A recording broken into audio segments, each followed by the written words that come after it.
is Harinder Vats. Our today's topic is preposition. और preposition में भी आज हम बहुत ही important between, among और amongst इनको डिस्कस करने वाले हैं कि इनका यूज कहां पर, किस सिचुएशन में, किस कॉन्टेक्स्ट में होता है। एग्जाम पॉइंट ऑफ व्यू से बहुत ही इंपॉर्टेंट हैं ये तीनों। आज हम एक एक करके इनको डिस्कस करेंगे। देखिए, बिटवीन, इन तीनों का जो मतलब होता है वो बीच में होता है। यदि हिंदी में इसके मीनिंग को देखा जाए, तीनों का मतलब बीच में होता है। बिटवीन का यूज कहां होगा? बिटवीन का यूज जब दो व्यक्ति या दो चीजों के बीच में भाव को व्यक्त करने के लिए, किसी दो चीजों या दो व्यक्तियों के बीच में किसी चीज को बांटने की बात हो तो वहां पर बिटवीन का यूज होता है। देखिए,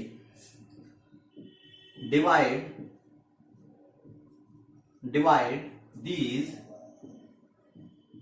apples between Ram and Sita. देखिए, इसको समझने की कोशिश कीजिए। डिवाइड दीज एप्पल्स, कि इन एप्पल्स को बांट दो, बिटवीन, बीच में, किसके बीच में? राम एंड सीता, राम और सीता के बीच में। यहां पर बिटवीन क्यों आया, अमंग या अमंगेस्ट क्यों नहीं आया? उसके पीछे जो रीजन है, क्योंकि ये जो चीज डिवाइड होनी है वो टू पर्संस के बीच में होनी है। जब कोई भी चीज दो व्यक्तियों या दो चीजों के बीच में बंटनी है तो वहां पर किसका यूज होता है? बिटवीन का यूज होता है। देखिए, नेक्स्ट जो इसका एग्जाम्पल है या रूल है, दो या दो से अधिक चीजों के बीच में जब रेसिप्रोकल रिलेशनशिप, पारस्परिक संबंध, देखिए इसको समझने की कोशिश कीजिए। अभी तक मैंने आपको बताया कि जब दो चीजों के बीच में किसी चीज के बंटने की बात होती है तो बिटवीन का यूज होता है। लेकिन दो या दो से अधिक चीजें जब उनके बीच में रेसिप्रोकल रिलेशनशिप, मतलब पारस्परिक संबंध की बात हो तो वहां पर भी बिटवीन का यूज किया जाता है। देखिए, एग्जाम्पल के थ्रू समझने की कोशिश कीजिए। The tournament will be played between या among India, Sri Lanka and Africa.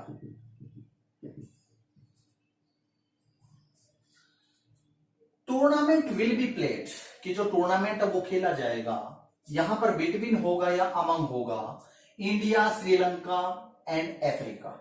देखिए, यहां पर दो या दो से अधिक चीजें हैं तो यहां पर क्या यूज होगा? जब यहां इनके बीच में रेसिप्रोकल रिलेशनशिप, पारस्परिक संबंध, यानी जो मैच होना है, टूर्नामेंट होना है, उसमें एक बार में तीन टीमें नहीं खेलेंगी।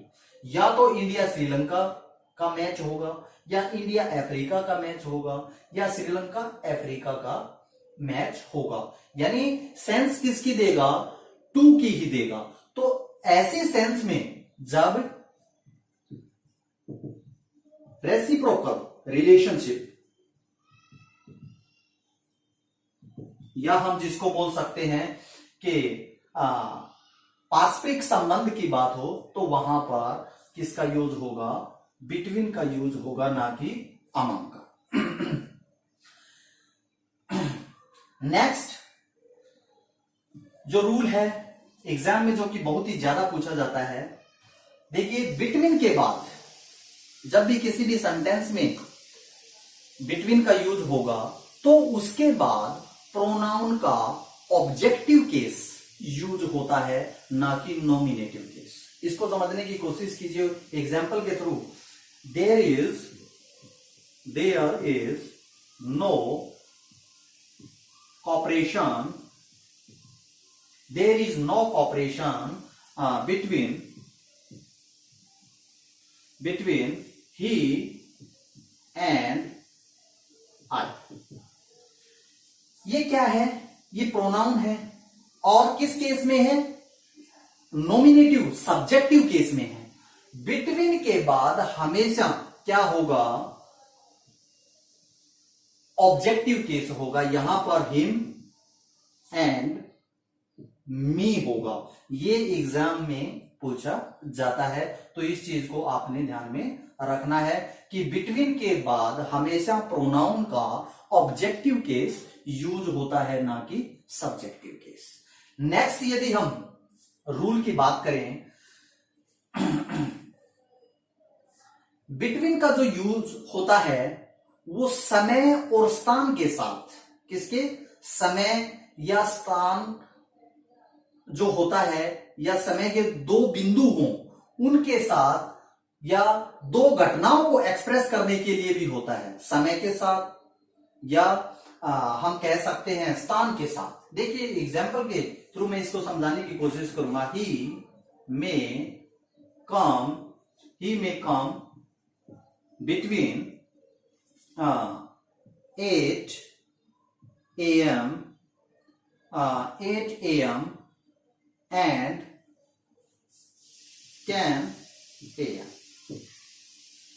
देखिए एग्जाम में यहां पर एंड की जगह पर टू दिया जाता है। वही गलती होती है जहां पर भी जिस सेंटेंस में बिटवीन का यूज होगा वहां पर टू का यूज ना होकर किसका यूज होता है? एंड का यूज होता है। टू का कॉम्बिनेशन फ्रॉम टू होता है और बिटवीन एंड होता है। ये बात हमें हमेशा ध्यान में रखनी है। फ्रॉम के साथ टू का यूज होगा। यदि यहां पर फ्रॉम होता तो यहां पर टू आता। यदि बिटवीन है तो यहां पर क्या यूज होगा? एंड होगा। ही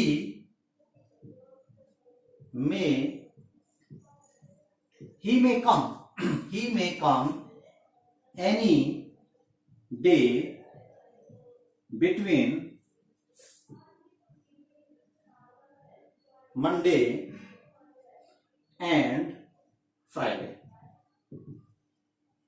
देखिए यहां पर क्या है? समय। यहां पर क्या है? Monday and Friday. तो यहां पर बिटवीन के साथ किसका यूज हो रहा है? एंड का हो रहा है। जो हमारी एरर होती है, जो गलती होती है इस प्रकार के क्वेश्चन में, वो यही होती है। नेक्स्ट यदि हम बात करें प्रेपोजिशन अमंग। देखिए अमंग का यूज कहां पर होता है? अमंग और अमंगेस्ट को हम दोनों को इकट्ठा डिस्कस करेंगे।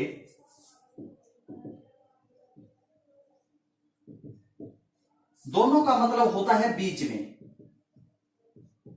लेकिन दो से ज्यादा के बीच में, दो से ज्यादा के बीच में के लिए किसका यूज होता है? अमंग या अमंगेस्ट का यूज होता है। देखिए समझने की कोशिश कीजिए। Divide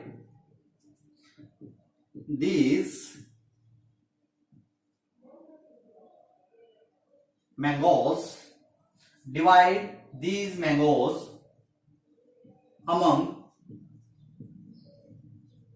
students।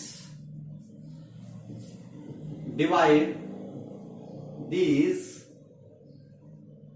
mangoes amongst us। divide these mangoes amongst the students।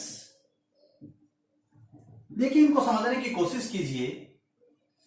Divide these mangoes among students, दो से ज्यादा है यहां पर, यानी ऐसी कोई भी सेंस यहां पर नहीं आ रही जिससे कि दो का भाव व्यक्त हो रहा हो, तो यहां पर किसका यूज होगा? दो से ज्यादा के बीच में की बात हो तो अमंग का यूज होता है। डिवाइड दीज मैंगोज अमंगेस्ट अस, यहां पर भी दो की सेंस नहीं है, दो से ज्यादा की ही सेंस है, तो अमंगेस्ट आया। वो क्यों आया? देखिए, जब भी इसके बाद जो वर्ड होगा उसका इनिशियल क्या हो? कोई वाउल हो या उसके बाद ब्लैंक के बाद दा हो। देखिए यहां पर अमंगेस्ट क्यों आया? क्योंकि ये जो वर्ड है उसका जो इनिशियल है वो एक वाउल है। देखिए यहां पर कॉन्सोनेंट था तो इसके साथ क्या आया? यहां पर अमंग, दो से ज्यादा के भाव को व्यक्त करने के लिए। वहीं दूसरी तरफ दो से ज्यादा का भाव व्यक्त हो रहा है, लेकिन जो इसके तुरंत बाद जो वर्ड है उसका इनिशियल क्या है? वो एक वाउल से स्टार्ट हो रहा है। दूसरा, डिवाइड दीज मैंगोज, कि इन मैंगोज को डिवाइड कीजिए अमंगेस्ट द स्टूडेंट्स। जब इसके तुरंत बाद दा होगा, तो वहां पर भी अमंगेस्ट आएगा, ना कि अमंग। जैसे यहां पर अमंग स्टूडेंट्स, यहां पर अमंगेस्ट द स्टूडेंट्स। जो डिफरेंस हुआ है दोनों के बीच में क्रिएट, वो क्यों हुआ है? क्योंकि यहां पर स्टूडेंट था जो कि एक कॉन्सोनेंट से शुरू हो रहा है, और ये क्या है? ये इसके तुरंत बाद किसका यूज हो रहा है? द का यूज हो रहा है। That is the main difference. देखिए अमंग का यूज और कहां पर होता है? जब किसकी बात हो? सराउंडेड बाय या in the middle. Surrounded by या इन द मिडल, जब किसी चीज का किसी चीज के बीच में होना या किसी चीज का किसी भी चीज के बीच में घिरा हुआ होना, तो उस सेंस में भी प्रेपोजिशन अमंग का यूज होता है। My house is among mango trees. मेरा जो घर है वो घिरा हुआ है। किसकी सेंस दे रहा है? सराउंडेड बाय की ये सेंस दे रहा है। वो घिरा हुआ है किससे? मैंगो ट्रीज, कि मैंगो के पेड़ों से घिरा हुआ है। खुशी is very happy among her friends. जो खुशी है इज वेरी हैप्पी, वो बहुत ही हैप्पी है। अमंग किसके बीच में रहकर? In the middle her friends, यानी अपने फ्रेंड्स के साथ वो बहुत ही खुश है। तो जब भी सराउंडेड बाय या इन द मिडल की सेंस में किसका यूज किया जाता है? प्रेपोजिशन अमंग का यूज किया जाता है। तो इस प्रकार से आज का हमारा टॉपिक था। उम्मीद है आपको अच्छे से समझ में आया होगा। Thank you, bye.